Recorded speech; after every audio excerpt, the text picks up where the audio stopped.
I often like to start making beats by playing around with chords until I find a progression that I like. This time, instead of playing a chord straight up, I decided to play the notes out individually.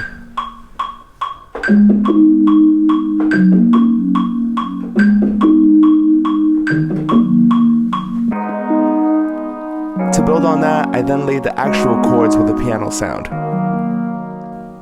Once I get to this point in producing a song, I like to crack open Splice to see if I could find any vocal samples. So I found this one here.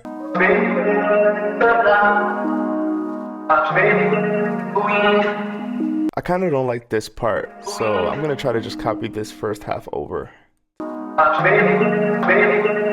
Then I decided to transpose the sample up by 5 semitones.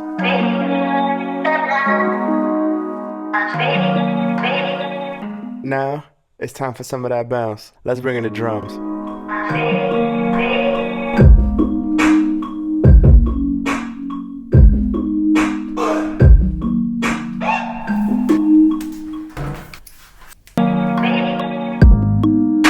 Most of the beats I make just use 808s as a bass sound, but for this beat I wanted to do something different. I've been using this synth bass sound since 2017, and every time I do, the beats come out crazy. After that, I wrapped up for the day and came back in the next morning with fresh ears. I opened Ableton up and started going through a bunch of percussion samples and hi-hat loops. These made it so that my transitions as well as my drum pattern sounded a lot more interesting. Yes, this is the vibe I was talking about. Next, I wanted to add a quick synth melody that I thought of.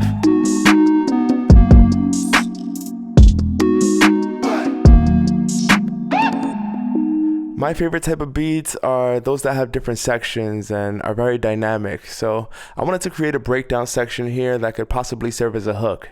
This is what I came up with.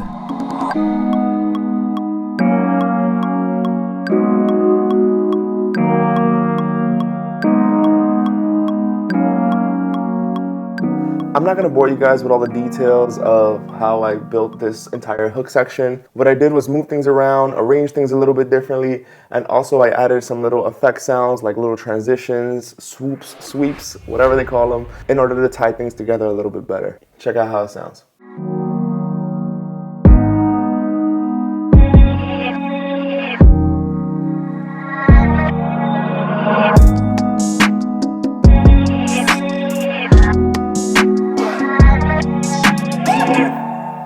Whenever I write songs, there's typically 4 approaches that I take in order to figure out what I want to say and how I want to say it. The first approach happens during the beat making process. If I ever think of vocal melodies, flows, cadences that I think will work on the beat, I always take a second to stop and record those ideas in my voice memos app because I know they'll come in handy later. The second approach involves listening to the beat in different environments. I find that listening to music in different spaces brings different vibes and feelings out of you. As I'm listening to the beat in different places, I'm making sure to document any ideas or concepts that I think of along the way. Number 3 is sometimes I just like to turn on the beat in Ableton and start recording myself kind of freestyling and riffing to the track. 95% of what I record here is trash, but for that 5% of gold, it's worth it. Lastly, it's actually sitting down to write, which sometimes does not involve sitting down. Most times I'm just pacing around the room like a maniac. This is the point where I take the ideas from the voice memos, the freestyle recordings, as well as all the concepts and words in my notes app, and really try to write the song using the best of everything that I've thought of up to that point. Me, I got problems I'm trying to solve. Family drama, I don't get involved. Check my account and I'm always in awe. You would've thought I was breaking the law. Everything I do so flawless, and I'ma get it regardless. I ain't a struggling artist, I never fall like a harness. I ain't the one to call for the gossiping and talk. Once I'm done with recording vocals, I focus on mixing. It's worth noting that as I'm building the beat as well as recording the vocals, I'm adding effects and mixing as I go so that once I get to the actual mixing process, it's way easier. So proud of the things we built, nah. Still I cannot shake the skill, nah. So proud of the things we built, nah. Still I cannot shake the fact I got so many other brothers are stuck.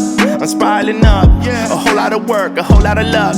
No one gets a I'm all in the cut and I'm in that social. Ain't tryna be social. I'm making decisions like I'm in the Oval, the studio, the Oval. My shit isn't normal.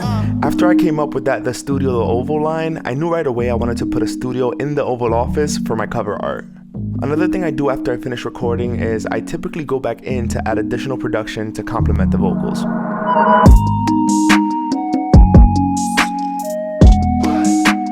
I landed on this flute melody that was vibey as hell, and this is the last thing that I added before final mixing and mastering. This song is out now. Thank you so much for watching. So proud of the things we built on.